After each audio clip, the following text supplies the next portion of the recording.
Hello, and welcome to the We Hear You Course A, Reflections. This is a course designed to help practitioners develop skills and behaviours to support marginalised young people's democratic participation.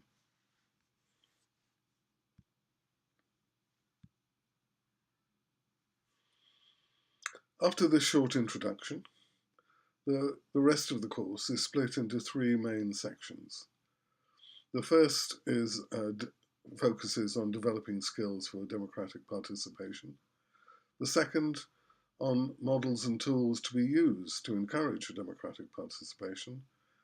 And finally, how we might apply these models and tools in creating the culture and structure as the environment in our organisations. Let's begin, however, with a quote by Mohandas K. Gandhi. Democracy. My notion of democracy is that under it the weakest should have the same opportunity as the strongest. No country in the world today shows any but patronising regard for the weak. Western democracy, as it functions today, is diluted fascism. True democracy cannot be worked by 20 men sitting at the centre. It has to be worked from below by the people of every village. Why this course? Primarily to develop skills and behaviours for young people's democratic participation by supporting practitioners to develop an empowering and open style of facilitation that avoids burdening students with identifications and projections arising from their own legacies. And we'll do this through supporting awareness and reflexive practice skills, supporting knowledge of theories that may prove effective, supporting appropriate human qualities and skills, how do we cultivate them, and then finally supporting systemic application and support structures within our organisations. This course is a short course with information and activities that would take individuals 3 to 4 days to work through. However, our advice is to spread these days out over a period of time, perhaps 8 to 10 weeks and more. During the intervals, it would be useful to arrange meetings with colleagues and other practitioners where some of the ideas and activities could be discussed and implementation planned. Please do, however, complete the entire course before using any of the tools and methods. All practices should be used within the context of national and international safeguarding policies. We encourage you to use this course as a beginning, following up references and exploring new ones. This continuing task of preparing young people to understand, design, and build a participatory democracy that works for all people is a vital one. So, to section 1, developing skills for democratic participation. The 2 pages of contents which would be useful to look through and prepare yourself for what's coming. And let's begin by looking at why it is important to develop these skills. Democracy is important. It is imperfect, awkward, expensive, and time-consuming. But the process of developing models where participants feel fairly represented and included is a continuing one. It is therefore imperative that all young people are supported to engage in this complex process, as they will have to shoulder these responsibilities in the future. This project focuses on the needs of marginalised young people, who for a variety of reasons have not developed a sense of belonging, and are therefore unable and generally unwilling to participate in citizenship activities. Look at this quote from Aristotle. Society is something that precedes the individual. Anyone who either cannot lead the common life, or is so self-sufficient as to not to need to, and therefore does not partake of society, is either a beast or a god, or perhaps excluded. Belonging as the basis of democratic participation. One of the difficulties in cultivating these participation skills with marginalised young people lies in the manner in which they have interpreted and assigned meaning to the experiences they have undergone. Why does social exclusion hurt? Human beings are social animals.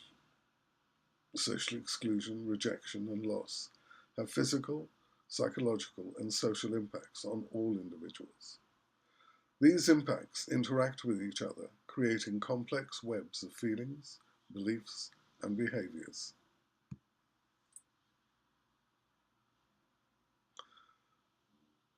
The fundamental need for belonging is a powerful driving force. Satisfying this need has been complicated by massive changes and movements of populations within and between different countries, highlighting differences in environments, poverty, culture, gender, race, identity, technology, etc. It is important to understand the perceptions and needs of the excluded as the diverse impacts of social exclusion become more manifest. Please watch this short video entitled Why Socrates Hated Democracy.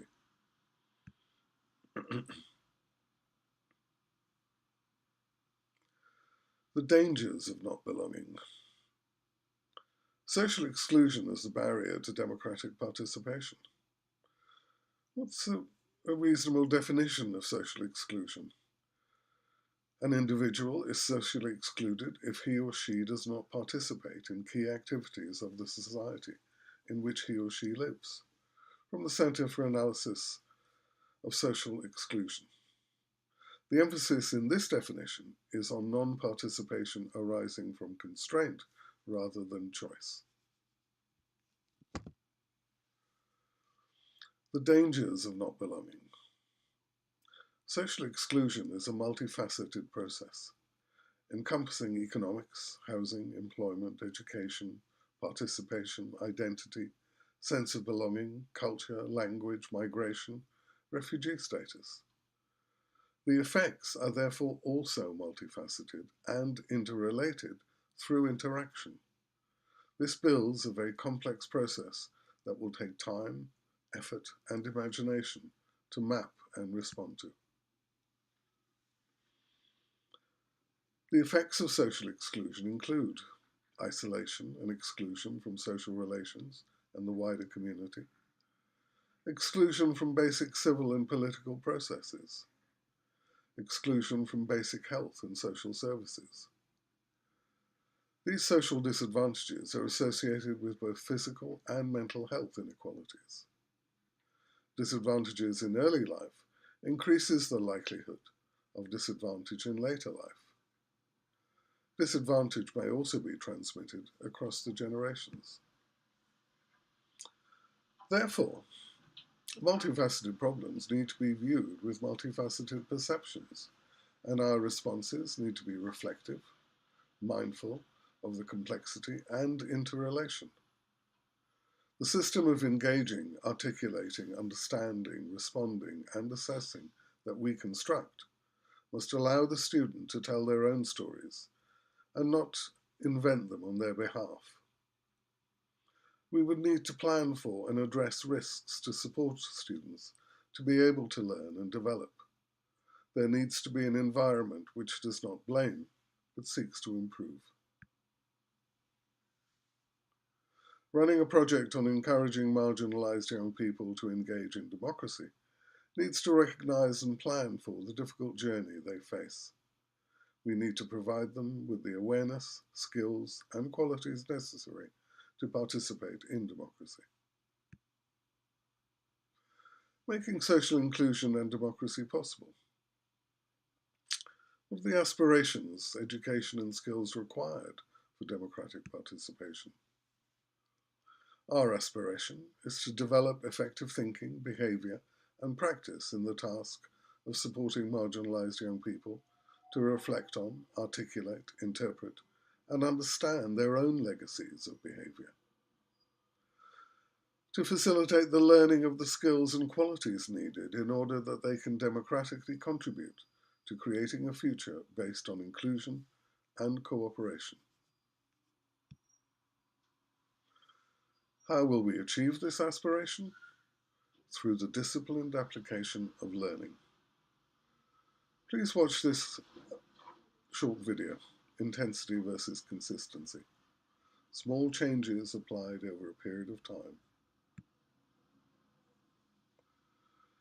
Going back to the question Socrates posed in his short video, what sort of education is necessary to prepare for democratic participation? Perhaps self-awareness, thinking, human qualities, trust, responsibility, listening, learning, discussion, stroke communication, decision-making, and action, stroke doing. Are there any other skills and qualities that you think important?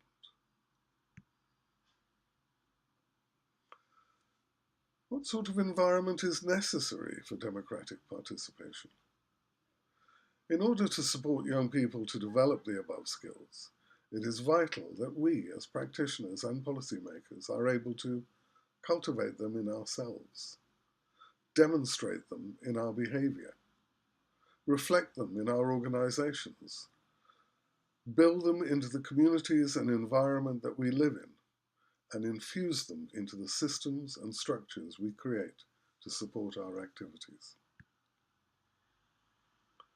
Please complete the multiple choice questions for Section 1 on the Moodle platform to check your understanding of this part.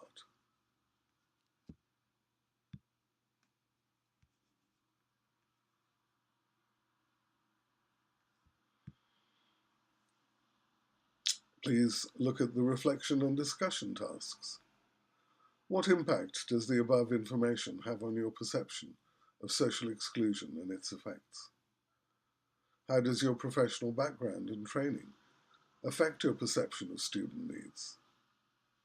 How can we encourage our students to identify and develop the skills needed for democratic participation? Finally, the evaluation section. Has this section enabled you to better understand the relationship between belonging and democracy, the meaning of social exclusion, the varied impact of social exclusion, the diversity of thought needed to formulate professional responses, and the need for interconnectedness in planning and interventions?